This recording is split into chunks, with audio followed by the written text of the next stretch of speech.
I remember taking a clip, 15, 20-second clip of Steph Curry in his new kicks, practicing before the game. I had under 1,000 followers on Instagram, and I posted this in between 20, 30 minutes. I had 250,000 views on that video. And I said, wow, if there was a button here to go and say, buy those shoes, he would have been able to sell probably tens of thousands of pairs. Will live stream shopping ever work in North America and Europe? Why does it work in China, but not here? Maybe we just do it all wrong. Maybe we're just very, very different. Hello and welcome to Growth Masterminds. Today we're chatting with a very special guest. He's the VP of Strategy at MoEngage and does many other things. MoEngage, by the way, sends 3 to 5 billion messages a day for 1.2 billion monthly average users. His name is Vassil Mladjov. Welcome, Vassil. Thank you, John. Happy to be with you today. Great to have you here. It's awesome. Give us 3 minutes of your story. I noticed on LinkedIn you had 27 different experiences listed. This has got to be at the top end of the scale here. Give us a bit of your story. A lot of experiences, but good experiences. So I basically have worked a lot of startups, and I help startups. I help actually big companies as well. I've been in the US for over 30 years now, only dealing with technology and financial services. Started on Wall Street. Actually started as a babysitter when I moved here. So I used to take care of started at the very bottom. Yeah, to the very bottom. I don't think it's on LinkedIn. Washing windows and taking care of kids, driving them and cooking for them and everything else. But you got to start somewhere. You got to learn the language and everything else. I worked for a number of startups. I started several startups myself, raised a lot of money, grew those guys quite well. Sometimes they've been a little bit ahead of the curve, and timing is everything in startups. So when you start an enterprise social networking company in 2005, and you have to explain to people why people need social interaction in enterprise, we were way too early. In the last several years, I've been mentoring startups. I've been investing a little bit in startups. And I have worked in marketing automation and user engagement for a number of players. The last 4.5 years that has been with MoEngage. And MoEngage is a user engagement platform. We do push notifications, SMS, email, a lot of things around analytics, AI, a lot of data-driven, basically, engagement. Like you pointed out, we send over 100 billion messages a month for 1.2 plus billion active users. And we do this on all 5 continents for big and small companies. When it comes to live stream shopping, as we're talking about, I was the only investor in a small company called Talio that started as live stream shopping almost 1.5, 2 years ago, playing around with it. And we did it for the same kind of reasons. We saw what was happening in China, especially during COVID. Live stream shopping was booming. We decided to jump in this and build a platform for it, very different platform, which we're going to talk about. But over time, we realized that the US market and the Western markets are just not ready for it. And we pulled away from that and decided the company moved to shoppable ads for television, for streaming television. So kind of in the same area in a different, I think. Let's dive into that, because I think for a couple of years, there's been a level of fascination with what happens in China, how it works. And we see, whether you call them influencers, key opinion leaders, stars, whatever, in China, and they're on for a 4-hour period, and millions of dollars of product gets moved. It's a big deal. It's a thing. It's an event. And there's been a huge attempt to make that happen. Facebook has looked at Yep. that, Snap, TikTok, others, and they're YouTube, frankly. Yep. And there's been varying levels of success and mostly very low levels of success. Correct. Why is that? So there is a number of factors. Number one is the culture and the adoption of technology. China and Southeast Asia and Asia in general are mobile first countries, where in the mobile device in many places is the only screen that you have in the house. So you take your news on this, you do shopping, you check your messages. Many times that's not based on email, by the way. And so when you have a country like China, which is now 1.42 billion, and India, 1.4 billion users, doing something on the phone and selling services, products, it just makes a lot of sense. And anywhere you go, whether you're in Singapore, Hong Kong, or India, you can use your phone to buy tea, for 25 rupees in India, or to buy anything with your phone, including live stream shopping. So it's to begin with, this was number one reason why that worked. Also, a lot of these networks countries have super apps. So a very different model and a very different usage of mobile apps compared to the US, where we have a lot of fragmented apps when we want to go shopping other than, let's say, Amazon. You have different brands and everybody has their own app and websites and email and everything else. And so when you segment this in this way and look at it from that way, it's just not the same market to begin with. KOLs, key opinion leaders are cool, and they're just like influencers. But in the US, the influencers don't really sell other people's product as much. Some do, and some do it very well on some of the apps, whether that was on Instagram, on TikTok, or Amazon. But it's a very different culture in the end of the day. And, you don't see, other than some big celebrities, that the social media celebrities, others kind of go and engage in that way.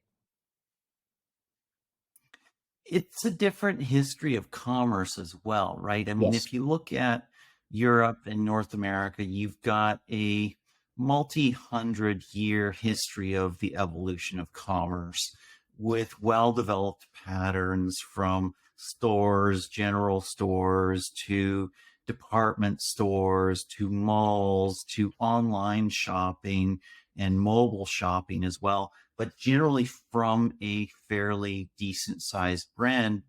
Whereas if you look at China and you look at India, different realities, right? China obviously really started opening up and growing in the 80s and 90s. There weren't that many products or services. India, more of a tradition of the market, right? Which Europe shares to some extent, but North America never really to the same extent. So it's a totally different history of how I acquire the goods I need and want from culture to culture. Well, you also have to understand that some of those markets skipped a few steps. So Southeast Asia skipped the web revolution that we have and went directly to mobile. We used to work with I used to work with big clients and vendors in companies in Asia. And for example, Uber, not Uber, but the company actually bought Uber Is over it there, Grab. DD? Grab. Yes. Grab is Yes. it started I think, in Singapore and in Indonesia and other parts, and they're like in 7-8 countries when I was working with them. When they were signing up users for their app, their drivers, and so on, the first step is go and create an email account on Gmail. They didn't have an email.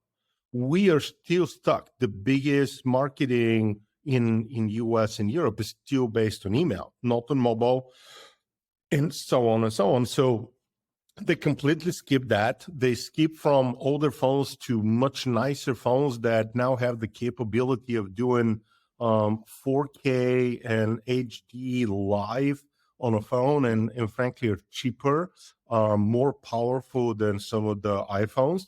I just saw some new phones that are popping up again with 1-inch Sony sensor and 50 megapixel capabilities. I mean, it's better than my Sony professional camera. So it's really crazy. And 10 years ago, when we were doing and playing around with kind of live stream shopping, and I've been doing a live streaming for over 20 years, you needed to have a rack of equipment that cost $100,000 to do live shot. A camera that was $20,000 with proper lenses and everything else. You can now do it in a phone that you can buy for a few $100s, and the quality is actually better. In fact, because I've done live broadcasting and broadcasting with sports, many Chinese broadcasters and Asian broadcasters that would come to an NBA game, they would broadcast only from their phones, without big cameras, without anything else. And this was like several years ago. They go and interview live on the phone and send back to China what is happening with the Warriors and NBA games over there. So very different approach to, you got to have a big camera, you got to do this and do that. So that's definitely a big factor that adds up on top of everything else. I think I was chatting with somebody, it may even have been somewhere pre-show communication, that there's also significant differences culturally today, maybe relationship-wise almost, in terms of feelings of isolation, single child policy for a long time in China, that sort of thing. And who do you identify with? Who is your friend? Who do you connect with? And maybe that influencer, that key opinion leader, is somebody that you just tune in regularly because they're your society, they're your group. Yeah, the culture is very different from that point of view, for sure. Also, they have much bigger following. When you have 1.4 billion population in one country, you have following of 20, 30, 50 million. That's as much as what, some of the best biggest celebrities in the US have. So them saying something, I really like this product, go and get it, makes a very big difference. And also, again, people there resell other people's products, are not just one brand selling their clothes or something else. And this is the other part. In the US, our technology marketing stack, technology shopping stack is very different. So you don't see, if you go to the page of Nike or somebody else, you don't see live stream shopping right on the website. You don't see that on the app. You can shop, but can you do clienteling and call somebody and say, tell me something about this latest Air Jordans? You can't do that. And that's a very big opportunity in the US, where brands should incorporate their own live stream shopping, but they don't. And that also means that I want to pause you there just for a second, because that kind of just blew my mind a little bit, because I've been thinking about, on Twitter, on TikTok, on Facebook, on YouTube, that sort of thing. And there, there's some challenges. We'll get into those. We'll talk about those. But that's a huge untapped opportunity. Nike has billions of dollars. They could literally pay 50 people to take a couple hours every week or something like that and be going over the latest product and what this is doing and why this is cool and all that stuff. And that would be a fraction of a fraction of a fraction of a percent of their overall revenue. And it's kind of cool on their homepage, wouldn't it? So I'll give you a funny story on this. So when I was doing broadcasting for the NBA for Bulgarian national television, one of the 20 somethings on my LinkedIn, doing it for free, but doing it for fun, and started around 2015 doing that. I remember taking a clip, 15, 20-second clip of Steph Curry in his new kicks, practicing before the game. I had under 1,000 followers on Instagram, and I tagged it. It was new. I can't remember what shoes he had or whatever it was. But I posted this in between 20, 30 minutes. I had 250,000 views on that video. And I said, wow, if there was a button here to go and say, buy those shoes, he would have been able to sell probably tens of thousands of pairs. And so this is kind of where it hit me. I said, I'm nobody. I'm not a key influence, opinion leader. I'm not anybody. Imagine if you are, and you post that video live before the game or during halftime, and what will happen. And again, whether this is driven by one of the big players, Nike, Adidas, or anybody else, it would be extremely powerful. And even now, we see during games like a little QR code, go and shop here, do that. But that's during the game. Do it before, when people are really kind of getting ready, or do it in the middle of the game or something. Don't show me this in the middle of the game, what is happening. I'm not going to stop. And, many people actually. Don't let me get my camera out. No. I mean, you can do it if you're smart and you do overlay of ads and stuff like that. But again, we're not really thinking about it. Another thing is, even if you do it on the website, the way I think the many companies in the US are making a big mistake, they're going to say, okay, we're going to do this on TikTok, or we're going to do this on Instagram. Actually, I think Instagram stopped, even they removed the shopping tab of their app, or, YouTube or something else. The issue is that then you're still in a silo. Those experiences are not tied to a CDP, which is a customer data platform. So they're not tied into the overall user journey that you have on a shopping experience.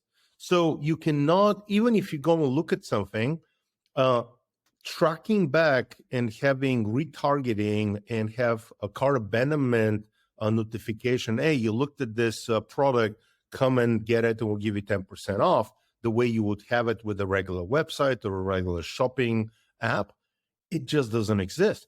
So there is a huge missed opportunity because you go into these apps, there is no proper integration between their data, their users, their experience, and their actions with the rest of it. And this is what we were trying to fix with Talio.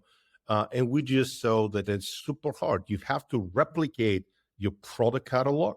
You got to replicate user profiles and everything else, and trying to integrate everything back together. And then you're hitting, corporate culture problems with one vendor or another because they don't want to deal with it, or brand to one another. It just made it extremely difficult compared to what this happened in China. You would think that this, whether it's live stream shopping or integrated shopping, in and around events, so you would think that if I'm a social network, I really want to go hard on this, because I've lost a lot of data visibility thanks to SKAd network, thanks to app tracking transparency on iOS. I'm going to lose a lot more transparency for targeting and audience building and other things like that on Android shortly, 2023, 2024, as a GAID goes away and Privacy Sandbox and Android comes out. Yep. And a way to address that is I still have all my people on Facebook. I've got 1.5 billion, 2.5 billion, whatever it is. On TikTok, 1 billion, whatever it is. I've still got all my people there. If I can do the targeting on platform, and I can actually complete the purchase on platform, I can do the measurement on platform, I can do all the stuff on platform, and I can do it in a way that brands can do some of the things that you just mentioned, maybe not all of them, but maybe some of them, and also stream the data so that they have customers and they understand who their customer is. Although obviously the big social will want to keep the customer information. But if I can Yeah. do some kind of arrangement around that, that's big for my potential revenue. The brands that they're not doing it. I mean, this is the same. It's like when we talk about digital transformation. This is to me social transformation, and unless we The next address it, generation. yeah, unless brands start doing this now, it will be too late. And during COVID, we saw a big jump in adoption of mobile shopping, M shopping. Some people call M shopping the new e-commerce. Um, and we are completely, though, missing the point of where everything is going to be this way. Yes, people are not seeing the quick returns that they were hoping that people are seeing in China. But it's just going to take some time. You have to invest in it. And like you said, you have the users and you have to try things, but you can't expect that the success is going to hit the hundreds of billions of dollars that people are seeing in China. It's just, again, different market, smaller market, not as mature when it comes to mobile and everything else. So I do believe that you're absolutely right. Brands need to do this. It's a must step because this is what commerce is going. There was a very good picture of even, I think, LeBron James when he shot this winning shot where he is now the new leader in shots of in NBA. And every single person, other than maybe a handful of people in the audience, had their phones taking video at the game. Every single person, other than literally a handful of people. And I'm like, you want to talk about adoption in the US, whether the market is ready? Yeah, the market is ready, but the brands are not ready. And you're dealing with leaders that are not, are afraid to take this to the next level, or they don't understand it, or And perhaps big social. And Yes. perhaps big social, like the TikToks and the YouTubes and the Facebooks and the Instagrams and even TikTok might not quite be ready either in the full scope of what we said. It is interesting though that despite having tried and found that things aren't quite ready yet, we might see, and you're saying it will come. We will see some form of it. It's interesting to me because in China they've said for a couple of decades we have capitalism with Chinese characteristics, and perhaps we'll have live streaming in the West with Western characteristics, American characteristics, European characteristics. Absolutely. There are a few companies that I think are doing some interesting things around this. Bambuser, which is a Swedish company, have been playing with this for a long time. There is actually a lot of companies trying to copy them entirely, which is very funny. Fireworks is the only one that I have seen to do some integration on a CDP level with the user data.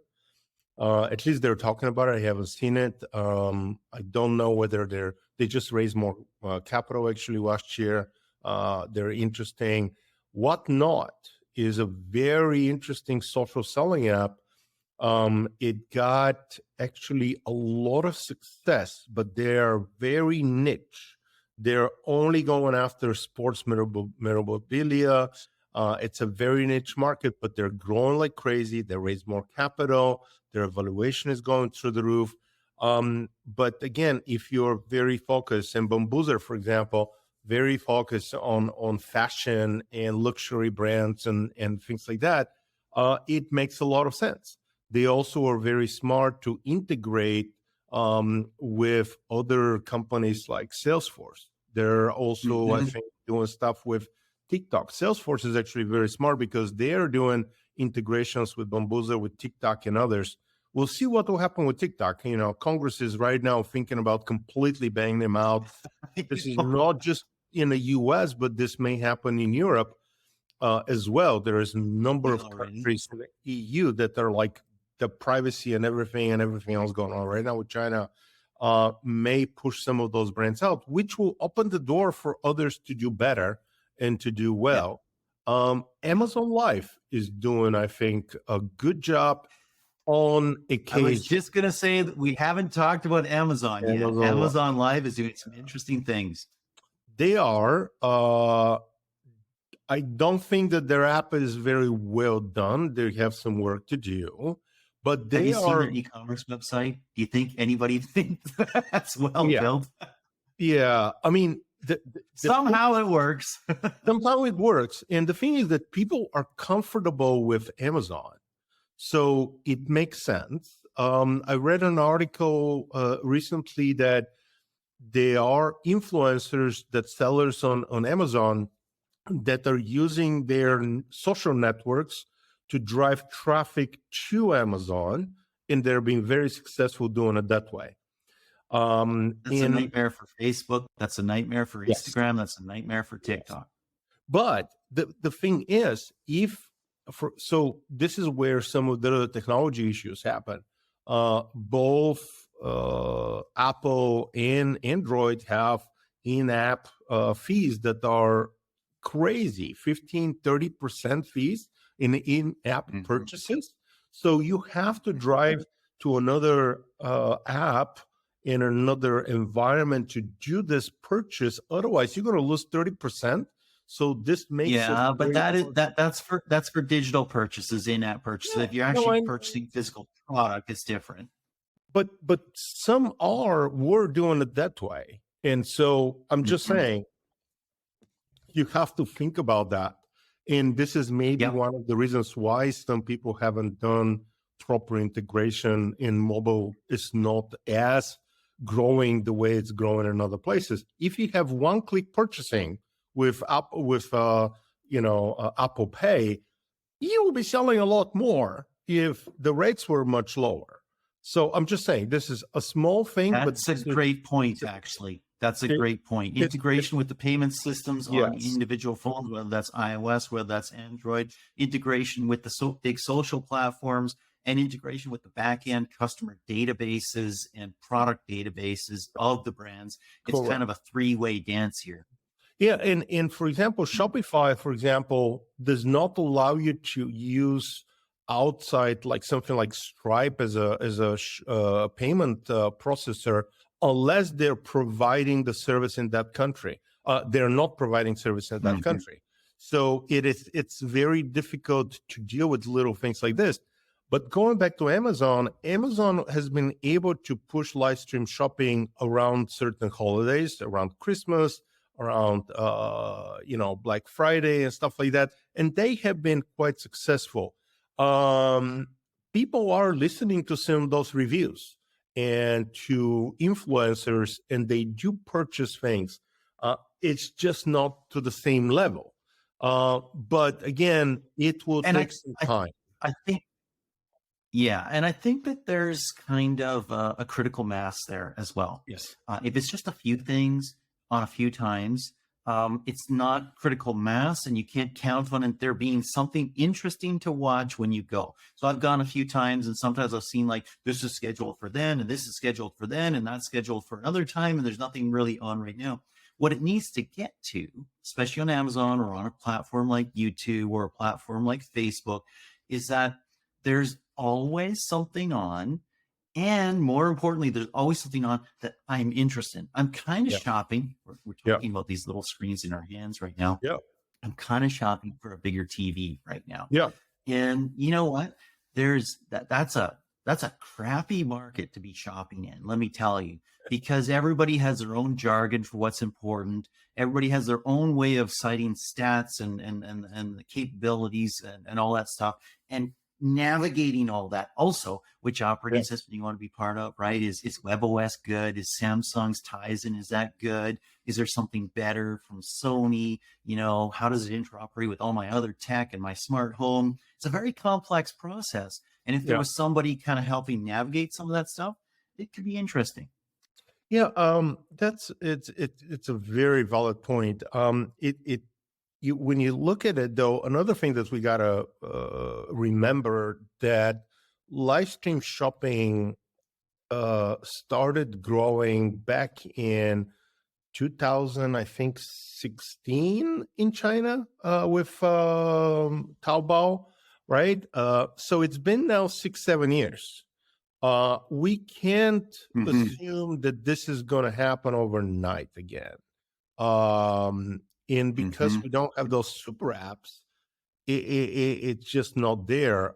Interestingly enough, when one of my gigs was analyst at Gartner, and back in 2013, I believe. What have you not done? Yeah. I mean, listen, it's cool to work with different things and jump and learn and work with smarter people than you are all the time.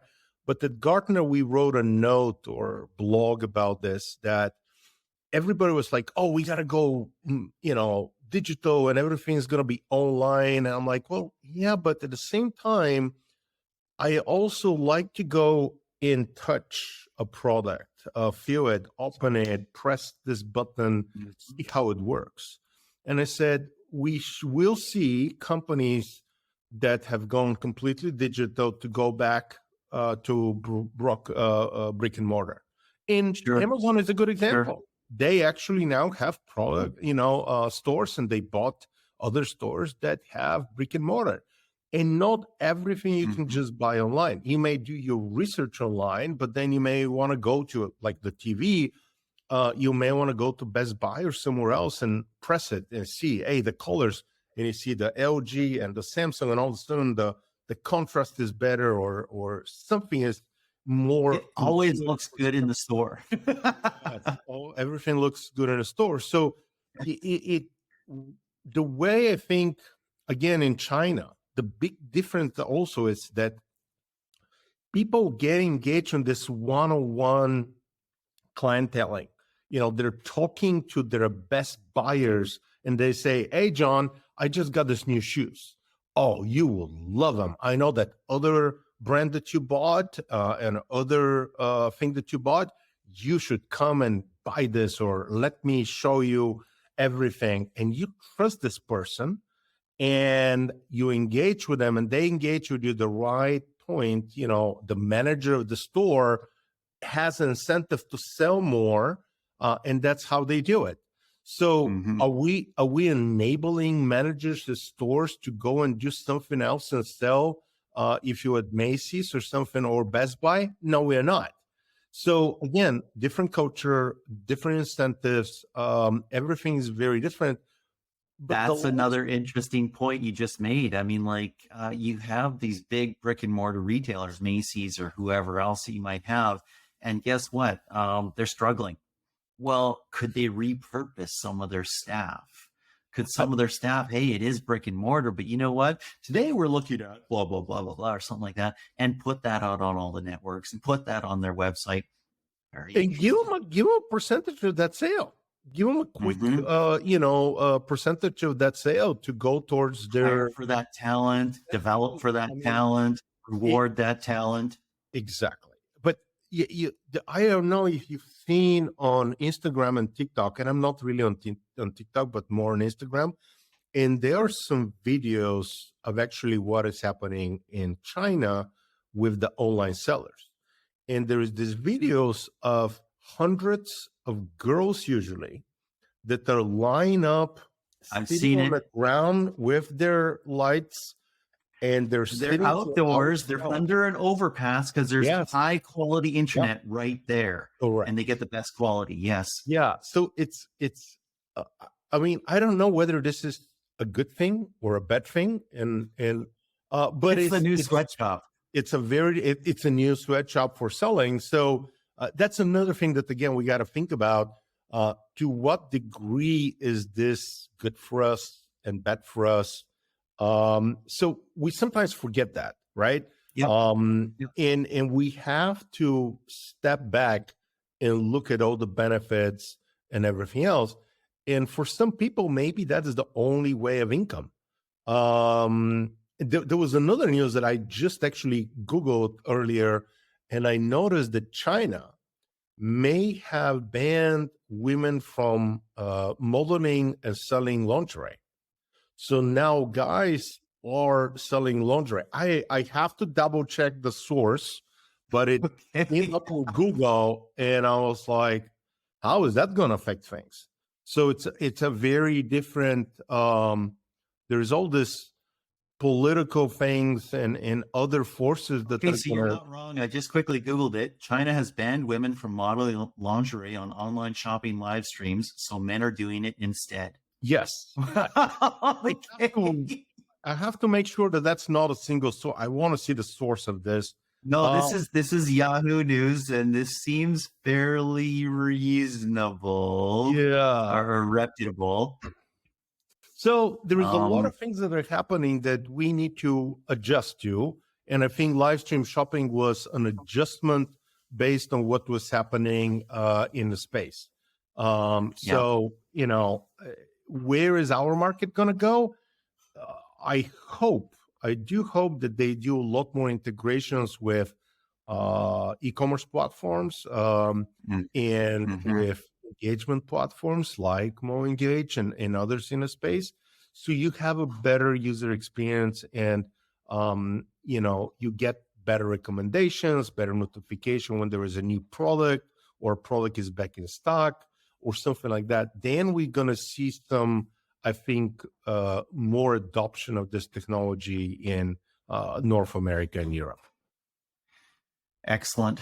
Well, we got to call it there. Can't keep going. Okay. This is fascinating. This is enjoyable. This is wonderful. We'll see where things progress, but I think we're starting to see the rough outlines of what could work, and we'll have to see what will work. Thank you so much for your time. Thank you, John. I really appreciate